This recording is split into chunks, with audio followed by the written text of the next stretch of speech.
Saviez-vous que 7% de la population naît avec un trouble développemental du langage ou TDL? Ça représente 2 élèves par classe. En fait, le TDL désigne les personnes qui ont de la difficulté à utiliser le langage et la communication, et ce, tout au long de leur vie. Les difficultés varient d'une personne à l'autre, mais globalement, vivre avec un TDL, c'est devoir fournir plus d'énergie pour parler, comprendre ce qui est dit, composer un texte ou lire. On peut imaginer le cerveau d'une personne qui vit avec un TDL comme un mur d'escalade.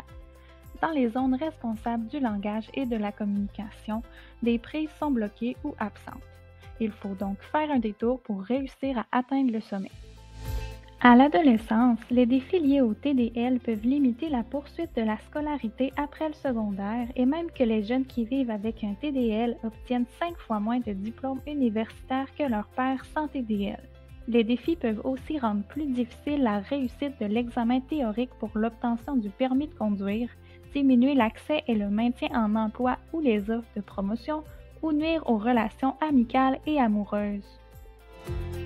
Malgré le fait que ces impacts indésirables limitent la future inclusion en société des adolescents qui vivent avec un TDL, peu de services professionnels publics leur sont offerts, en partie parce qu'on ne connaît pas encore la meilleure façon de les aider.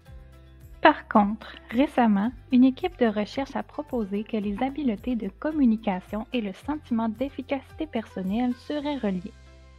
Le sentiment d'efficacité personnelle, c'est quoi?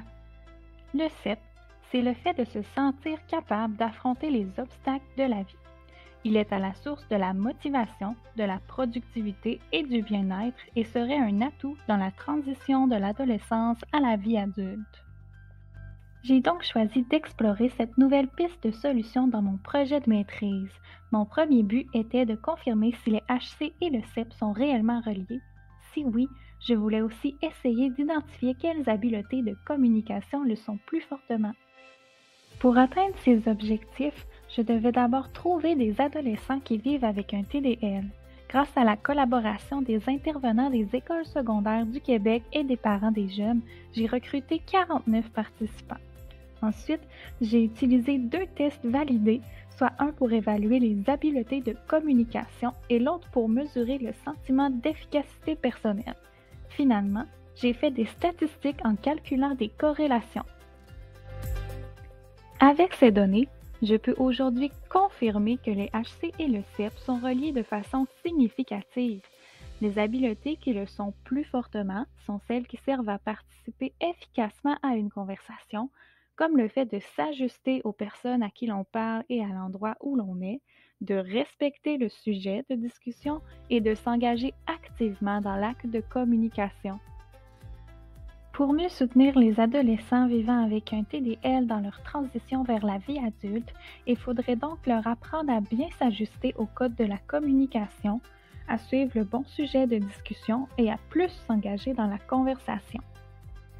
En gardant ce résultat en tête, ensemble, on peut aider 7% de la population à mieux s'inclure en société et à y participer activement.